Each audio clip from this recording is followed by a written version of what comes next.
28 सितंबर 2014, New York, USA. जिस America ने 2005 में नरेंद्र मोदी को वीजा देने से मना किया था, 9 साल बाद उसी अमेरिका में मोदी का मेगा शो हुआ।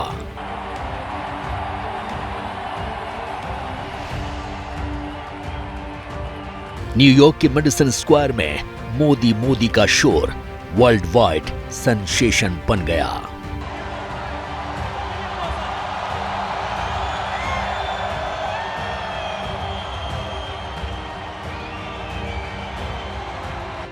बतौर प्रधानमंत्री मोदी का पहला अमेरिकी दौरा सुपरहिट रहा। तब एस जयशंकर ही अमेरिका में भारत के राजदूत थे। न्यूयॉर्क दौरे को जिस तरह जयशंकर ने प्लान किया, उससे नरेंद्र मोदी बहुत प्रभावित हुए। 4 महीने बाद जब नरेंद्र मोदी की सरकार में पहली बार 26 जनवरी का दिन आया, तब बराक ओबामा चीफ गेस्ट बनकर रिपब्लिक डे परेड में आए थे। इसमें भी जयशंकर का सॉलिड रोल था। बहुत कम लोगों को पता होगा कि जयशंकर से मोदी की पहली मुलाकात साल 2011 में चीन की राजधानी बीजिंग में हुई थी। पहली ही मुलाकात में दोनों एक दूसरे के फैन बन गए। I met him in 2011 in November in Beijing. I never met him before. He had come on a visit, and that's how our acquaintance started. I assume in the light of later events, I must have made a good impression. Frankly, he made a very big impression on me. I had never met someone better prepared, better, more serious. कहते हैं ना कि फूल की खुशबू को कैद नहीं किया जा सकता। जयशंकर की प्रतिभा और उनकी डिप्लोमेसी में भी ऐसा ही जादू था। तभी तो नरेंद्र मोदी और मनमोहन सिंह दोनों इस शख्सियत के प्रशंसक हैं। डॉक्टर जयशंकर की खासियत यह है कि डॉक्टर मनमोहन सिंह भी उनके फैन थे और प्रधानमंत्री मोदी भी उनके प्रशंसक हैं। और क्या वजह थी कि डॉक्टर मनमोहन सिंह ने डॉक्टर जयशंकर के बतौर भारत के चीन में राजदूत वहां से वापस लौटने के बाद उनको देश का विदेश सचिव बनाया।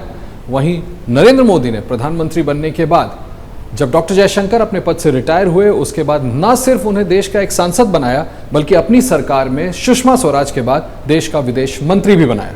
हिंदुस्तान में जब भी कोई नई सरकार आती है या कोई नया विदेश मंत्री बनता है, तो उसके सामने 2 सबसे बड़े चैलेंज होते हैं, चीन और पाकिस्तान का। जयशंकर को भी यही चुनौती मिली। नरेंद्र मोदी की लीडरशिप में जयशंकर ने यहां भी लंबी लकीर खींची। तभी तो चीन के भोंपू ग्लोबल टाइम्स को जयशंकर के लिए ताली बजानी पड़ी और पाकिस्तान में जयशंकर का नाम वायरल होने लगा। लेकिन मैं आपको ये कह दूं कि वो एक बड़े खुददार कौम है। किसी सुपर पावर की जुर्रत नहीं है कि वहां ये भी तस्वर कर दे कि जनाब वो यही कह दें कि जनाब अपने फॉरेन रिलेशन में वो कहें जो हम कह रहे हैं। अब देख रहे हैं वो रूसियों से, हालांकि सारी सैंक्शंस लगी हुई है, वो कह रहे जी हम तेल इंपोर्ट करते हैं, हमारे लोगों की बेहतरी है।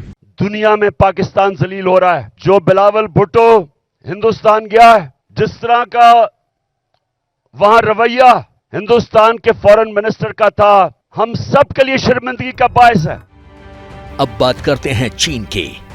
इसमें कोई शक नहीं है कि एलएसी पर चीन से तनाव है। इसमें भी कोई शक नहीं है कि एलएसी पर चीन की नापाक साजिशों का जाल है। लेकिन इसमें भी कोई शक नहीं कि शौर्य और सामर्थ्य के अलावा कूटनीति के मैदान में भी जयशंकर ड्रैगन पर भारी है, क्योंकि चीन की नस नस से जयशंकर वाकिफ हैं। डोकलाम हो, देमचौक हो, पैंगोंग हो, जब भी इन जगहों पर विवाद हुए हैं, तब अजीत डोवाल के साथ साथ डॉक्टर एस जयशंकर ने भी काफी अहम भूमिका निभाई है। इन सभी जगहों पर विवादों को सुलझाने में डॉक्टर जयशंकर की बड़ी अहम भूमिका रही।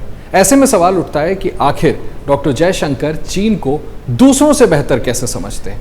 इसकी वजह साफ है, क्योंकि डॉक्टर एस जयशंकर चीन में काफी सालों तक भारत के राजदूत रहे और जानकार बताते हैं कि इस दौरान उन्होंने चीन का बहुत गंभीरता से अध्ययन किया। वो चीन की सोच के साथ साथ चीन के सरकारी स्ट्रक्चर को भी भली भांति जानते हैं।